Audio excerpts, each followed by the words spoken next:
Okay, so Anna, we're here today talking about the connected consumer. From your point of view as head of digital at Charlotte Tilbury, what are the challenges you're finding in reaching the connected consumer? I think the challenges, they're the same challenges I think you have of just reaching any consumer. You know, we're a young brand, we're a new brand. We obviously, our primary issue is awareness. We need people to know about us in order to then want to, so, we need people to discover us. And so we have challenges which, brands have always had, which is how do you reach your consumer and how do you reach the people who are most likely or who have an interest in kind of buying your products. I think the connected consumer is obviously an opportunity for us. I mean, we've been able to build our brand much more quickly than traditional kind of beauty brands.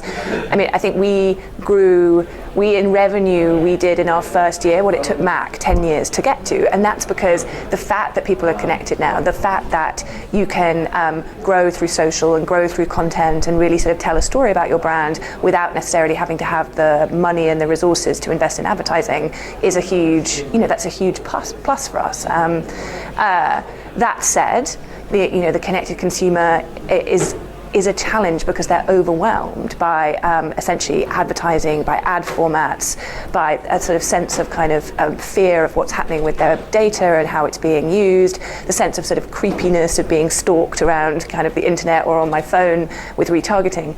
And so I think that to some extent people are beginning to tune out and sort of, protect themselves within that. So, I mean, you have ad blocking, which obviously, we understand, but you also just have blindness to ad formats because people just don't see them.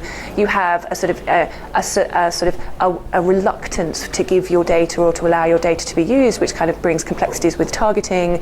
And you have, to some extent, at the most extreme, people who are deciding to opt out of kind of connectivity, either that's you protect yourself by various kind of sort of, digital detoxing or sort of not taking your phone or changing your phone at the weekend, or in some cases you actually actively are disconnecting and you are ensuring that your children are growing up in environments where there are no devices or they're kind of actually they're not exposed to technology in a way that you'd think they might be just because it's actually better to be disconnected. So I think that there are challenges that really come with what's happening within kind of the industry, but there are also kind of opportunities. So what sort of strategies is Charlotte Tilbury employing at the moment? So I think our big strategy really has been about investment in content. So investment in video, investment in Instagram, investment in sort of our Facebook kind of presence, and that's been incredibly effective because it allows us to tell the stories about our products, to explain them, and also deliver kind of how-to messages, which are really important in enabling people to use them kind of and feel good about using them.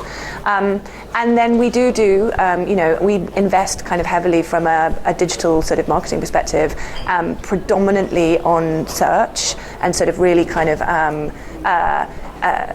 unlocking when people are looking either for us or for kind of, related products, but also with other formats and other kind of platforms and really sort of, experimenting with how we can use digital to kind of grow our awareness. So during the panel, much was made of emotional data. What's your take on this? So I think it's, well, so right now you can't track emotional data, but clearly it's an incredibly important trigger or an input that you would want to track. And I think right now we are using proxies for it.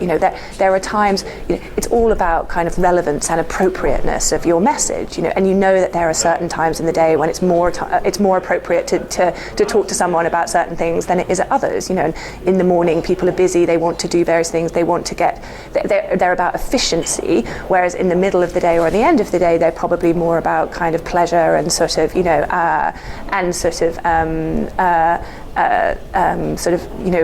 wish fulfillment, etc. And there's that wonderful kind of insight around that 6 o'clock when people have a glass of wine is a great time when people shop. So online shopping spikes at 6, and that essentially is responding to emotion. That's emotional data. That's about an insight around it.